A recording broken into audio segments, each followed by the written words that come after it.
Hey everybody, what's going on? It's Jason Hyde back here with another video on a Sunday afternoon here. The Kansas City Royals just got swept by the San Francisco Giants. They have now lost 7 consecutive games.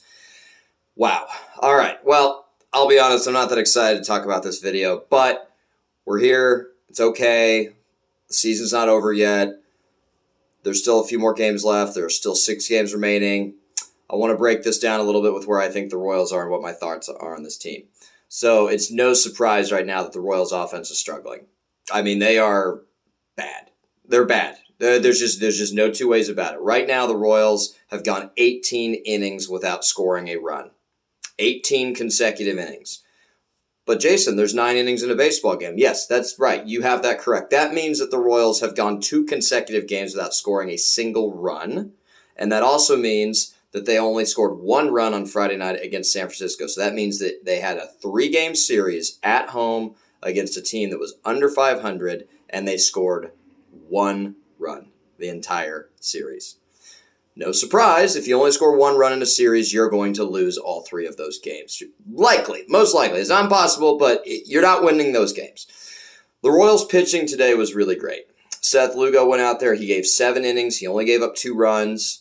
The 2 runs were kind of early in the game. Kris Bubic came in there and threw 2 scoreless innings. Kris Bubic has looked fantastic out of the bullpen lately. I really think the Royals have found something there with him. We will talk about that in a few minutes if we think that's going to end up mattering or not. But right now, Kris Bubic is looking really good. Daniel Lynch has looked very good earlier in the series. I actually don't remember if he pitched this series or not, to be honest with you. But yeah, he's looked very good since he's came up. I don't believe Lynch has given up a run since he's been put in the bullpen. But anyways, the offense, that's what we have to talk about. That's what this is all about right now. It's not the pitching. And that's a good thing. Again, I want to stress the Royals pitching is not the problem right now. The Royals pitching is the only reason that they have a chance at all right now. As small as that chance might be starting to look, it's really not as small. It's not as bad as it looks. We'll get to that in a second. But yeah, the Royals pitching has been great. The Royals hitting has been the problem. There's a couple of things that I wanted to point out today that I thought really are a good indicator of where this team is offensively right now. So the Royals batted Robbie Grossman today, cleanup hitter. Some of you may not even know who Robbie Grossman is, or you've barely heard of him. He's obviously been a big leaguer for a long time. That's no slight against his career, of course. But what I mean is he's only been with the Royals for less than a month. The Royals picked him up as part of that kind of wave where they picked up Yuli Gurriel, Tommy Pham, Robbie Grossman. They did that at the end of August. That was after the Vinny Pasquantino injury.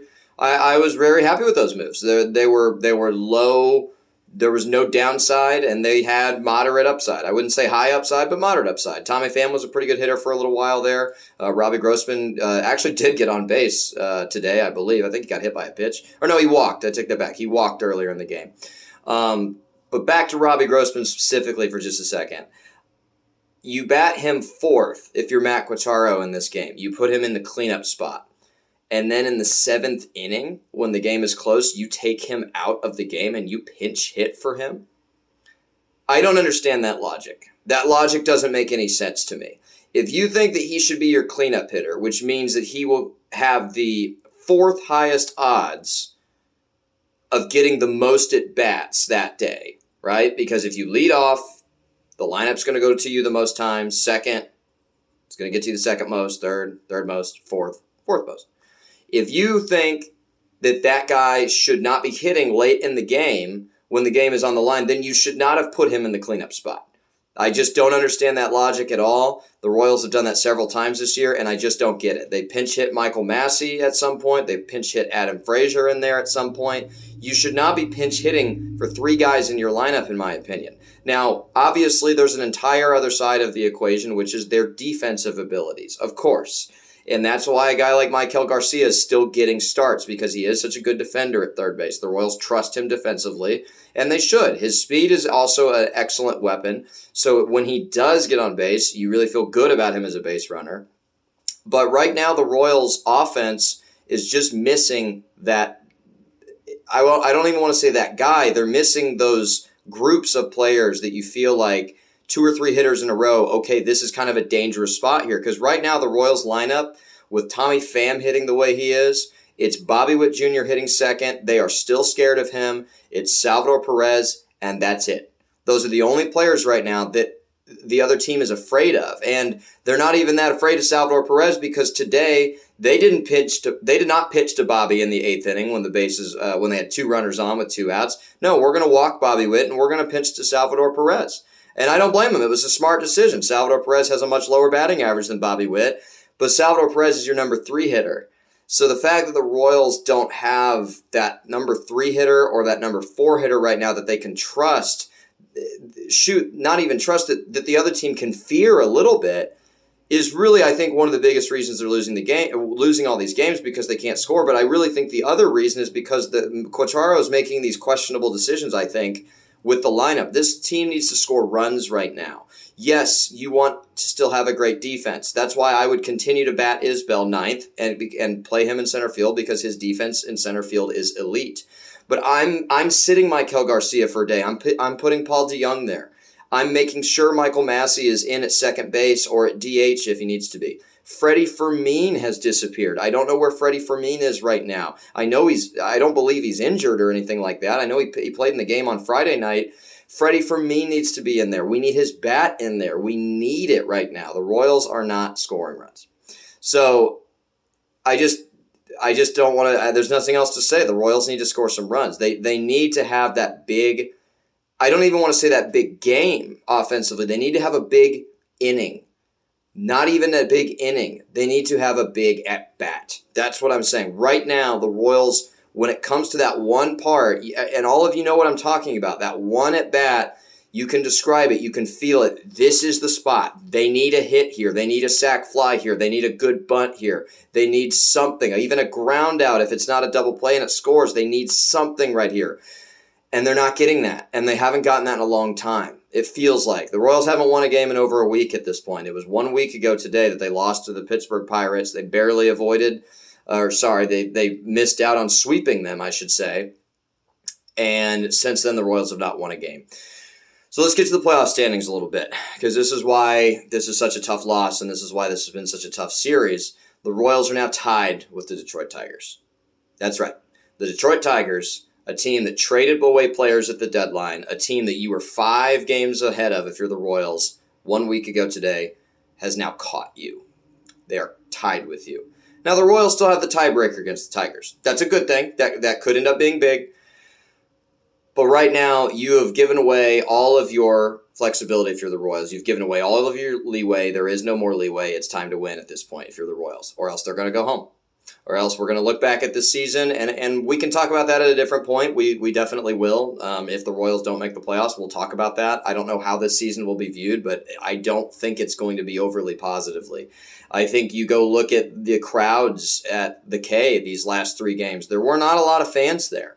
I believe there was only 16,000 fans there on Thursday against the Tigers.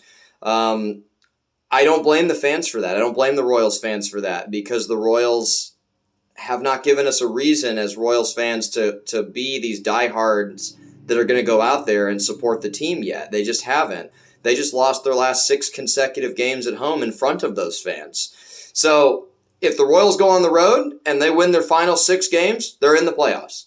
Royals fans will forgive you. I promise that we will forgive you. We will get back on the bandwagon. We will come to the games. We will buy season tickets. We will do these things. But at this point, if the Royals don't make the playoffs, I don't think we're going to look at this season positively. I just don't. I think we'll look at it like it was kind of fun for a while. Yeah, sure. Okay. Back to the Chiefs. That's what people are going to think. Anyways. Minnesota had a doubleheader today with the Boston Red Sox. They lost the first game, which was good. The Royals are 1 full game ahead of them right now. So as doom and gloom as I may seem, you might say, well, Jason, the Royals right now are in the playoffs, and there's only 6 games left. They got a chance. They do have a chance. And that's where I'm going to go a little more positive here for a second. The Royals still have a chance to make the playoffs. They can still do it. Obviously, they've got to get their offense awoken. They've got to do that. But At this point, you're getting ready to play the Washington Nationals. You have a 3-game series with them, and then you end the season with a 3-game series in Atlanta. The Atlanta Braves are a team right now that is barely clinging on to a playoff spot. By the time the Royals get there, it's very likely the Braves will be out of the playoffs and they will be eliminated. Or they will be fighting for their playoff lives. We will see. I'm hoping that they are eliminated. I think that that would obviously be better than playing a team that is desperate and still talented like the Braves are. At this point, you've got the Minnesota Twins. They've got 6 games left after today. They have one more against Boston right now. We're rooting for Boston, obviously. And then after that, I believe they play the Marlins.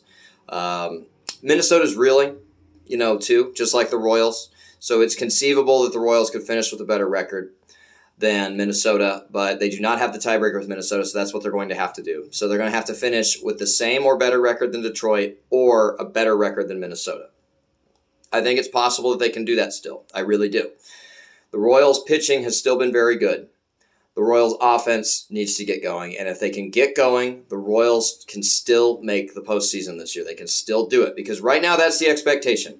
Right now, the way the Royals played themselves into the situation that they played themselves into earlier this year, because they were winning so many games, is that the expectation is playoffs or bust, even for a team that only won 56 games last year. That's still the expectation at this point, because they've spent 3 months, the better part of 3 months in a playoff spot this season. They spent the vast majority of the year in the playoffs. That's what you want to see. That's what we need now. We need a playoff berth. A winning season is not going to be enough to satiate these fans. It just isn't. It's certainly not going to be for me. The Royals can still do it. They've just got to play well, obviously, against the Nationals. And that's going to come up with, like I said, you'll see it in that game. When you start watching that game, if that game is close, as I imagine it will be because of how good the Royals' pitching is, there's going to be a moment. There's going to be an at-bat. There's going to be a pitch. There's going to be a steal. There's going to be a play. There's going to be one play that the Royals need to make at the plate offensively. And I feel like if they can do that, I do feel like they can get back to scoring runs, because even though I've been kind of bashing the Royals' offense lately, the Royals still have some talent on the team. They have a guy like Tommy Pham, who is a veteran, who can hit. Bobby Witt Jr. is a superstar. He's still been very good throughout this stretch. Salvador Perez is still a very good hitter, okay? Melendez can hit. Renfroe can hit. Fermin can hit. These guys can get 3 or 4 runs. It's really all you're asking for. Can you get 3 or 4, maybe even 5 runs in a ballgame? If the Royals can do that, they can get back to their winning ways, and they can still potentially make the playoffs. Because there are only 6 games left in the season, I will post a video again after their game on Tuesday against the Nationals, because the standings will change a little bit between now and then, and that game is huge. These are playoff games, Kansas City. That's what these are. The Royals need to win these games, or else they're going to be sitting at home. I've long said I do think that the Royals, if they can get into the playoffs, I think they have a very good chance to advance because of their pitching. They just have to get there, and right now their offense is really the only reason why they have not been able to get there yet. The season is not over. They can still do it, but time is running out, and they've got to win. These games are very important. They're everything. They are of utmost importance. They are playoff games. All right, everybody, that's it for me today. Chiefs are playing the Falcons tonight. Go Chiefs. Missouri Tigers got a win yesterday against Vanderbilt, 23-20. They sweated out a little bit. I do love Mizzou, of course. Got my Mizzou sign right behind me. I don't think Mizzou is probably the 6th or 7th best team in the country. That's kind of my quick takeaway from that. I do think Mizzou is a good team, though, and they've got to get a bye week, and then they've got A&M coming up, and I think that game is really going to determine the trajectory of their season. All right, everybody, that's it for me today. Y'all have a great one. Thanks.